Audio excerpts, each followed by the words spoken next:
Ever since I was a kid, I enjoyed staring at the clouds, right? Like watching them shape shift as they fought against the wind. Always wondered after a cloud changes, can it still recognize its own reflection, or what a stranger that cloud must become to itself? I remember my 2 feet on the ground, my head aimed up toward heaven, and all I could do was watch. My uncle was diagnosed with Alzheimer's. On that day, he became a cloud.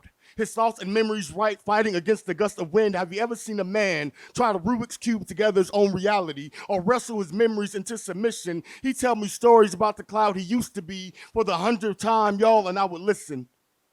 There was an eerie beauty in watching him relive himself. They say a man's memories forms its own cloud within the mind, too high for earth, yet too low to reach heaven, stuck in the perfect purgatory, because there's no rule of architecture when it comes to castles made out of air and dissolving spirits. So after his sky is kissed by amnesia, the names of his loved ones become ash on his tongue, his mouth, an iron furnace or casket. Either way, it is death before death, the way this disease erases the mind and spirit long before the body can collapse. And no one told me that a cloud was able to fall from the sky.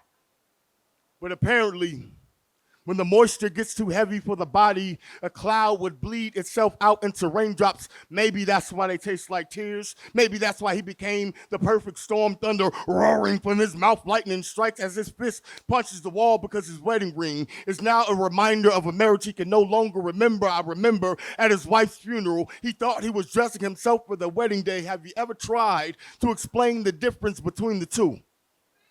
Or just let him become that burning fog fading from his own fingertips? So I did my best to remember his love when he could no longer remember himself, because a cloud will black out the sky in darkness once it forgets its purpose. The silver lining becomes a noose that chokes the sunshine right out of daylight. And I remember my 2 feet on the ground, my head aimed up toward heaven, and all I could do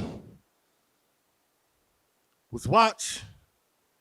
Have you ever tried holding a cloud by the recollection? Have you ever just tried holding a cloud and trying not to shake that cloud until he remembers that he wasn't always a cloud, that he used to be a mountain of a man, long before Alzheimer's broke him from this earth, placed him into that sky just out of my reach, and then I become that kid again. My 2 feet on the ground, my head aimed up toward heaven, and all I could do